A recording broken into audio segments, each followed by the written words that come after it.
pag tinapik-tapik, ay, may ganyan ito. May bars. Kapag may tagal. Pag tinapik-tapik. Ano siya? Bigla na lang nawala, ma'am, yung ano. Kapag unti-unti nang galing sa taas, kuya, biglang umitim pababang ganon. Okay lang mo mabidyohan ka. Okay lang naman po. Ayan. Pag tinapik-tapik, tas yan makikita may bars. Ang bars tawag yan, manipis na. Tapos nung nakaraan yung pinakita mo video sa akin, para meron din dito. Dun kuya noon. Nung sa Tapos lumipat. Oo, matagal ko na ulit di sinindihan eh. Gano'ng katagal itong na-stop? Siguro mga 4 o 5 months lang. 5 months, tagal din. Sige, tingnan natin. Ano na? Okay, thank you. Sige po, sakta.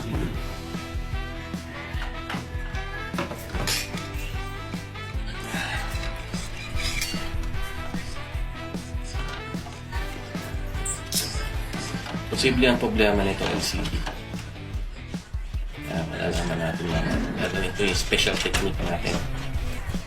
Sana ako mabukat. Ito yung loob ng TV.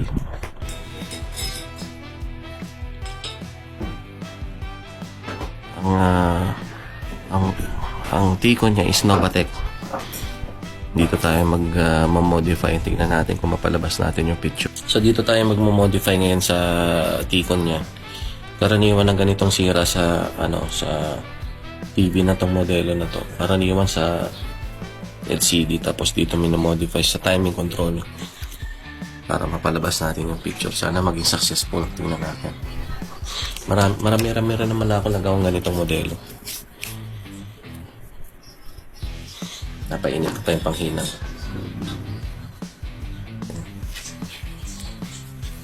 Subukan ko muna. Sana mapalabas. Yun lang naman ang technique na available para dito. Yung ganong modification method. Sige. Tingnan natin. Dito ngayon yan. May ginagawang technique dito. Dito sa may IC nito. Sa may ST1.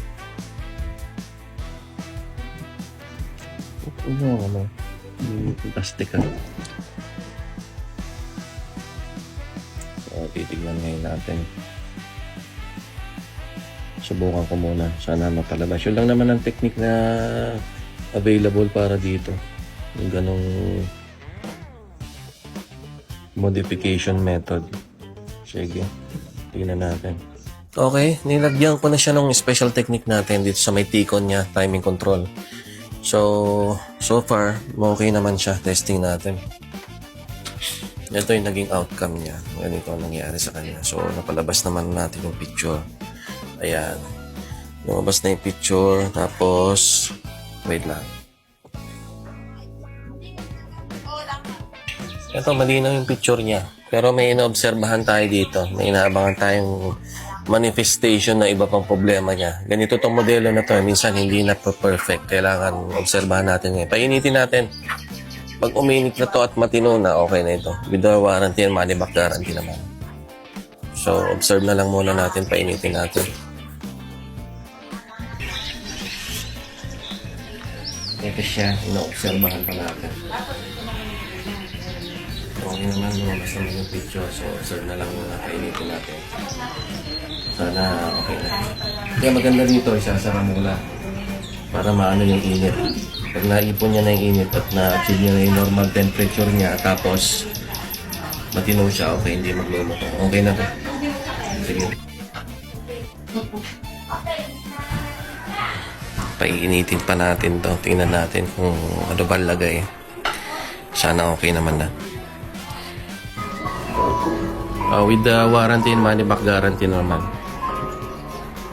So, sige.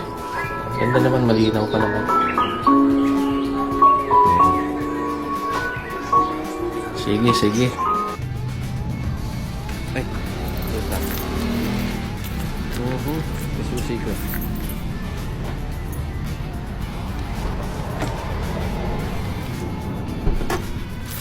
Sige. Let's go na. Successful. Well, observe pa naman.